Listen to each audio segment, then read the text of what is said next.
Hello guys, welcome in your favorite physics channel Vikas Anand physics videos and this is Vikas. आज के इस topic में हम लोग क्लास 10th के एक इम्पॉर्टेंट टॉपिक रेसिस्टेंस पर डिस्कस करने जा रहे हैं। रेसिस्टेंस क्या है इसको समझेंगे। पिछले वीडियो में हमने वह डिस्कस किया था, आपको ओम्स लॉ इत्यादि को मैंने बताया था और ओम्स लॉ से ही निकल कर आया था रेसिस्टेंस। आपको ध्यान होगा वहाँ पे कांस्टेंट, यदि आपने उस वीडियो को नहीं देखा है तो एक बार उसे देख लें। तो आज के वीडियो में हम लोग डिस्कस करने जा रहे हैं रेसिस्टेंस के बारे में कि रेसिस्टेंस क्या होता है, रेसिस्टेंस किन बातों पर डिपेंड करता है, क्या क्या फैक्टर्स है, कैसे पता करें रेसिस्टेंस, इत्यादि तमाम बातों पर डिस्कस करेंगे। तो आइए पहले रेसिस्टेंस के हम लोग डेफिनेशन पर चर्चा कर लेते हैं कि क्या डेफिनेशन क्या है रेसिस्टेंस का, क्या होना चाहिए, रेसिस्टेंस क्या है। तो कहता है वो it is a fundamental property of any object which prevent the flow of current through that object. या किसी ने जितने भी ऑब्जेक्ट, ऐसे यहाँ पे यदि मैं ऑब्जेक्ट की चर्चा कर रहा हूँ तो ज़्यादातर आप समझिए कि किसी वायर की चर्चा हो रही है, किसी कंडक्टर या नॉन कंडक्टर की चर्चा हो रही है जहाँ से इलेक्ट्रिक करंट को पास कराया जा रहा है। तो कहने का मतलब है कि यह एक फंडामेंटल प्रॉपर्टी है, यानी यह सबके पास होता है। ये नहीं समझिए किसी ऑब्जेक्ट पास है किसी के पास नहीं है, ऐसी कोई बात नहीं, यह सबके पास होता है। तो इसलिए मैंने लिखा है कि फंडामेंटल प्रॉपर्टी है। और यह करता क्या है, तो ये जो फ्लो ऑफ करंट है, जिस वही वायर को हमने लिया है करंट को फ्लो कराने के लिए, उस वायर से जो करंट फ्लो कर रहा है तो उसकी दिशा को, उसके डायरेक्शन को रोकता है, उसके रास्ते में ऑब्स्टेकल यानी बाधा पैदा करता है। उसी को हम लोग डैश बोलते हैं, उसे रेसिस्टेंस कहते हैं। इसका यूनिट ओम्स आपके रिस्पेक्ट में, सम्मान में ओम्स, ओम लिखा जाता है। और उसका जो ये सिंबल आप देख रहे हैं वो यहाँ पे ओम जो आप देख रहे हो यही उसका सिंबल है। ओके गाइस, तो अभी हम लोगों ने रेसिस्टेंस को देखा, रेसिस्टेंस को मैंने डिफाइन किया। आप वीडियो पॉज करें और इसको आप नोट कर लें। चलिए एक खास चीज़ को समझते हैं। जैसे अभी मैंने ओम्स लॉ को जब आपको बताया था तो ओम्स लॉ में मैंने ये डिस्कस किया था कि ओम्स लॉ होता है V equal to I into R, where V is the potential difference, इसलिए मैं इसको डेल्टा V लिख देता हूँ, और I करंट है और R रेसिस्टेंस है।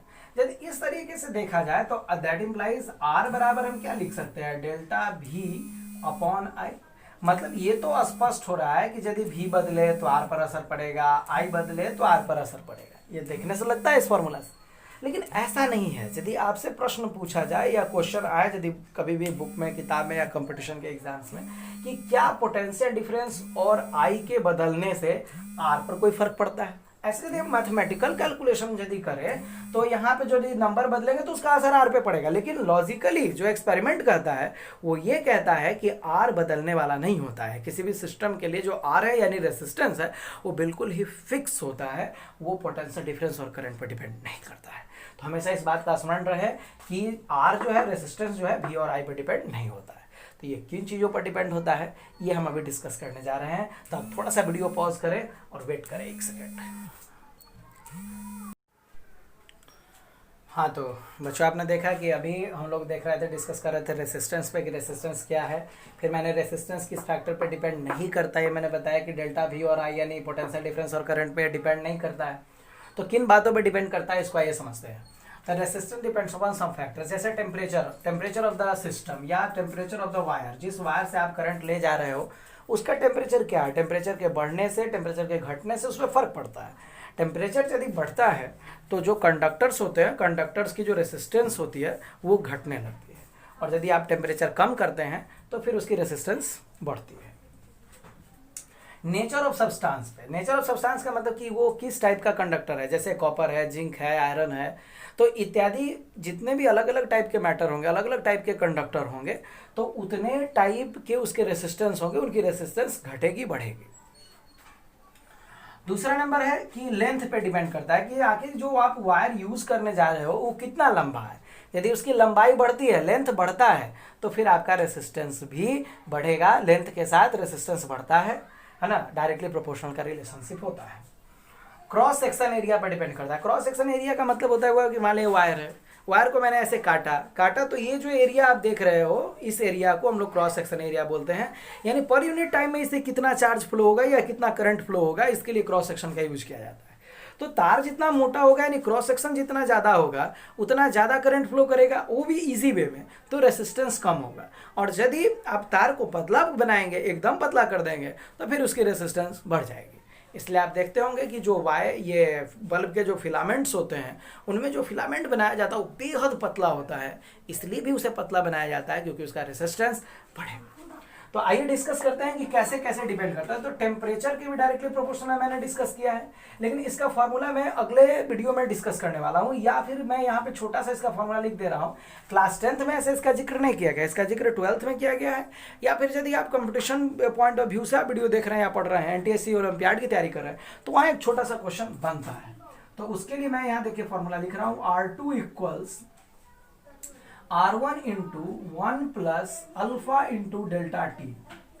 ध्यान रखेंगे बात को कि R2 जो है वो बाद का रेसिस्टेंस है और R1 आपका पहले का रेसिस्टेंस है, मतलब टेम्परेचर बढ़ने से पहले।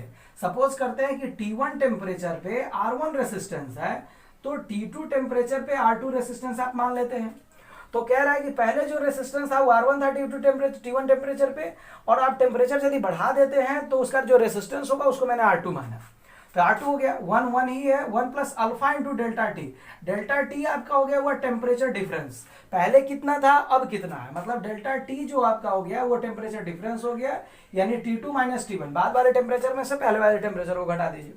और जो यहाँ पर अल्फा मैंने यूज किया है, ये एक ऐसे ही कांस्टेंट के रूप में मैंने यूज किया है। ये हर एक सब्सटेंस का, हर एक जैसे कॉपर, जिंक, आयरन वगैरह का के लिए जो कांस्टेंट होगा, मतलब एक उसकी नेचर ऑफ मटेरियल पर एक्चुअली ये डिपेंड करता है, वो कांस्टेंट वैल्यू आपको यहाँ पर पुट करनी पड़ेगी। तो ये कांस्टेंट है, कोफिशिएंट है उस सब्सटेंस का जिस पर टेम्परेचर डिपेंड, जिस पर रेसिस्टेंस डिपेंड करता है। इसकी वैल्यू जब भी आप क्वेश्चन बनाओगे तो क्वेश्चन में दिया रहता है कि अल्फा की वैल्यू क्या है, अल्फा कांस्टेंट है। ध्यान रखना चाहिए कि अल्फा हमेशा कांस्टेंट होता है।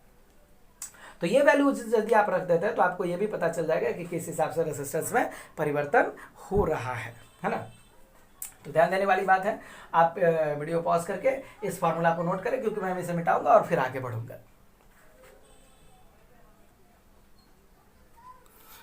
हाँ तो बच्चों, मैंने यहाँ दो चीजों को सम्मिलित किया, टेम्परेचर के बारे में आपको बताया, नेचर ऑफ सब्सटेंस को मैंने यहाँ पे इंक्लूड किया। अब रही बात लेंथ और क्रॉस सेक्शन की, तो लेंथ और क्रॉस सेक्शन में देखें कि जो रेसिस्टेंस होता है वो लेंथ के डायरेक्टली प्रोपोर्शनल होता है। तो मैं यहीं से लिख दे रहा हूं कि R इज यानी resistance is directly proportional to L, इसको इक्वेशन 1 मान लीजिए। और क्रॉस सेक्शन एरिया के इनवर्सली प्रोपोर्शनल होता है, तो R inversely proportional to 1/A। यहाँ तक कोई दिक्कत नहीं है, इसको आप इक्वेशन 2 मान लो। From equation 1 and 2, from equation 1 and 2, 1 और 2 को यदि देखें तो इसको हम ऐसे लिख सकते हैं, R directly proportional to L/A लिख सकते हैं बिल्कुल। अब आप प्रोपोर्शनल का यदि यहाँ पर साइन हटाते हुआ तो दैट इम्प्लाइज R बराबर हो जाएगा रॉ इंटू L/A। अब यहाँ जो देखिए फिर रॉ शब्द का मैंने इस्तेमाल किया, रॉ जो है यहाँ पे वो क्या है, फिर कांस्टेंट है और इसका नाम रेसिस्टिविटी है। यह लेंथ और क्रॉस सेक्शन के अलावा नेचर ऑफ सब्सटेंस पर भी डिपेंड करता है। तो वहाँ पर जो मैंने यूज़ किया था अभी R2 वाले इक्वेशन में, टेम्परेचर वाले इक्वेशन में, तो वहाँ भी जो कांस्टेंट आया था वो कांस्टेंट भी नेचर ऑफ मटेरियल पर डिपेंड करता है, और यहाँ भी जो ये रॉ आया है यह भी नेचर ऑफ मटेरियल पर ही डिपेंड करता है। तो आपका ये फाइनल फार्मूला हो गया, R का रेसिस्टेंस, लेंथ और एरिया को मैंने जोड़ा है, R equals raw into L/S है। तो रॉ यहाँ पर क्या हो गया हुआ, कांस्टेंट टर्म आ गया, रॉ कांस्टेंट टर्म है, और इसका नया नाम दे दिया गया है रेसिस्टिविटी। इसी को हम लोग क्या कहते हैं, रेसिस्टिविटी के नाम से जानते हैं। तो रेसिस्टिविटी, अब देखते हैं कि रेसिस्टिविटी क्या है और कैसे यह इफेक्ट पहुंचाता है। तो ध्यान देंगे कि रेसिस्टिविटी का पहले हम लोग यूनिट पर डिस्कस कर रहे हैं। तो रेसिस्टिविटी के यूनिट के लिए एक मिनट यहाँ से आप जरा सा पॉज करके पहले तो इसको लिखिए, तो आप फिर हाँ, तो अभी हम डिस्कस कर रहे थे रेसिस्टिविटी के बारे में। तो यहाँ पे आप देखें कि कांस्टेंट टर्म है रेसिस्टिविटी, और रेसिस्टिविटी बिल्कुल नेचर और मटेरियल पर डिपेंड करता है। तो रेसिस्टिविटी के यदि हम यूनिट पे को चेक करें तो आप यहाँ पे देख सकते हैं, हाँ रेसिस्टिविटी की यूनिट को आप देख सकते हैं। तो रेसिस्टिविटी को मैंने यहाँ पे लिखा। अब आप क्या करोगे, इसको लिख सकते हो R इंटू A/L। अब R के लिए क्या यूज होगा, ओम होगा। एरिया के लिए आप क्या यूज करोगे, मीटर स्क्वायर यूज करोगे, और लेंथ के लिए वो भी मीटर यूज होगा, तो मीटर से मीटर कैंसिल हो गया। तो आपका क्या बच गया, ऐसा यूनिट जो आपका रेसिस्टिविटी का है वो ओम मीटर का है। यदि हम रेसिस्टिविटी को डिफाइन करते हैं तो कैसे डिफाइन करेंगे, सवाल ये है। तो आप इस फॉर्मूला को देखिए, हम कह रहे हैं कि यदि कोई भी एक ऐसा वायर लेते हैं जिसका लेंथ हुआ यूनिट लेंथ है, मान लेते 1 मीटर उसकी लेंथ है, उसका जो क्रॉस सेक्शन एरिया है वो 1 मीटर स्क्वायर का एरिया है। तो जाहिर सी बात है कि आप इसमें यदि रखते हैं, इसमें वैल्यूज यदि इसमें पुट किया जाए तो ये क्या हो जाएगा, यहाँ पे आप देखें 1 मिनट के लिए, तो यहाँ पे आ जाएगा आपका 1 मीटर, क्योंकि 1 मीटर स्क्वायर अपॉन 1 मीटर, मीटर से मीटर कैंसिल होगा, 1 से 1 कैंसिल होगा।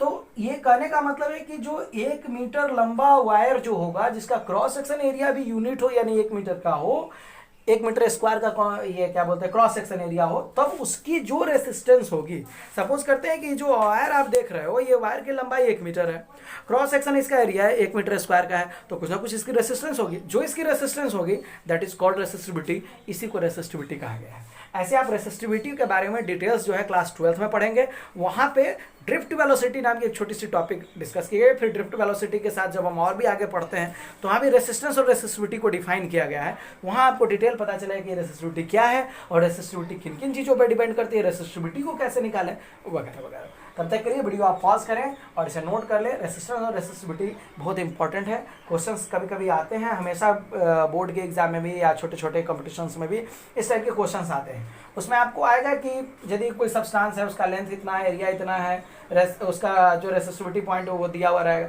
फिर कहेगा कि लेंथ को दुगना कर दे, एरिया को घटा दे, एरिया को बढ़ा दे, लेंथ को बढ़ा दे, घटा दे, तो इस टाइप के क्वेश्चन आते हैं। तो फिर उस पर रेसिस्टेंस का क्या प्रभाव पड़ता है, तो ये तमाम तरह के क्वेश्चंस आते हैं। तो आप इस तरह के क्वेश्चंस देखिए, बनाने का प्रयास करें, यदि ना बने तो फिर आप हमें कमेंट करें, मैं एक वीडियो बनाकर कुछ क्वेश्चंस को भी सॉल्व कराऊंगा। That's all. तो आप जरूर वीडियो देखें, शेयर करें, कमेंट कुछ ना कुछ आपके आने चाहिए, इससे हम लोगों का उत्साह बढ़ता है। आप चैनल को सब्सक्राइब करें, लोगों को भी बताएं और इस वीडियो को नोट करें। Thank you, that's all.